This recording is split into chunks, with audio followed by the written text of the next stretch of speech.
Assalomu alaykum barchaga. Sizlar bilan Toshpo'latov Alimardon. Bugun sizlar bilan 28-dars JSON, npm va package JSONlar nimaligi haqida o'rganamiz.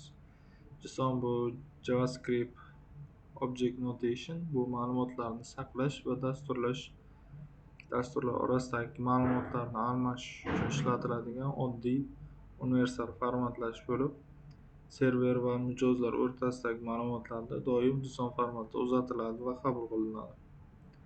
Bizda JSON stringify bor. Bu JavaScript obyekt yoki arrayni JSONga aylantirish uchun ishlatiladi.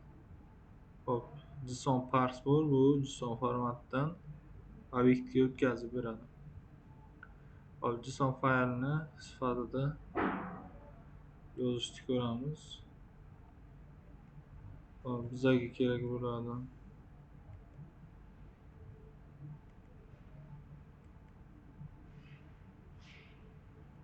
kalitlar key har doim bizada qo'sh tirnoq ichida yoziladi. Qiymatlar value quyidagi tipga mos bo'lishi kerak. Ya'ni mana bu ma'lumotlar bo'lishi kerak ichida. Endi bitta JSON yaratib olamiz.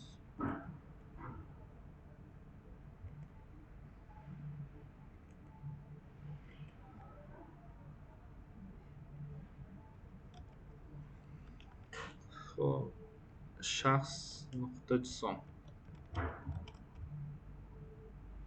masalan JS papkanchada yarataveramiz va ichiga obyekt yoziladi. Faqat xususiyati mana bunday ko'rinishda bo'ladi.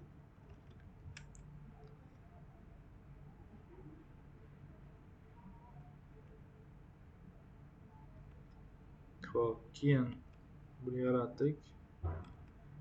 Mana bu ko'rinishda. Keyin bizda HTML ga biz shu shaxslar ro'yxatini ko'ramiz.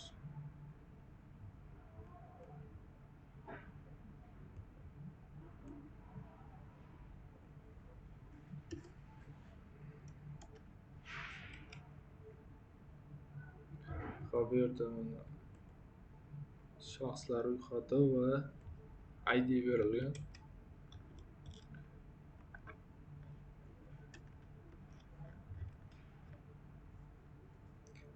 Keyin script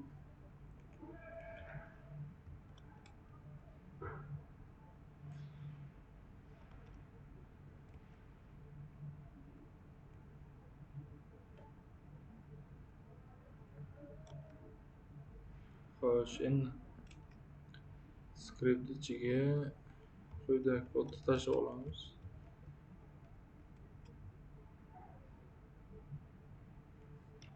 Keyin npx JSON server qilib db.json faylni ishga tushirsak bo'ladi.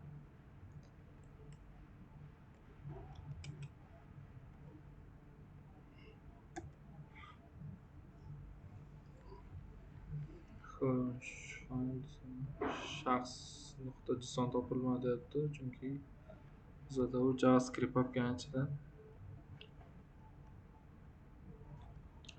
Bu uchun js.shaxs.json deyishimiz kerak. JS chiziqcha bo'ladi ikkinchi.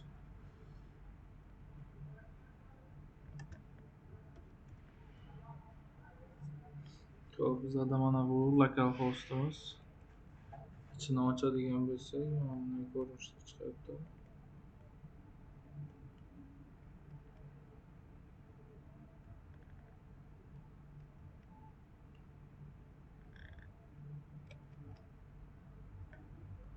Xo'sh. Endi uni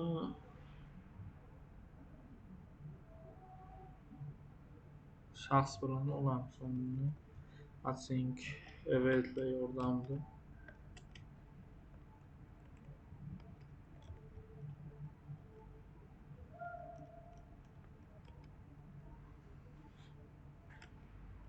endi natijani ochib ko'ramiz.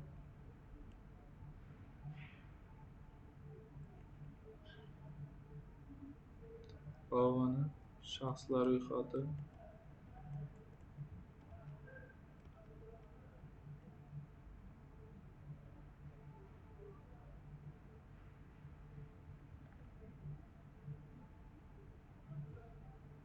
Hop, endi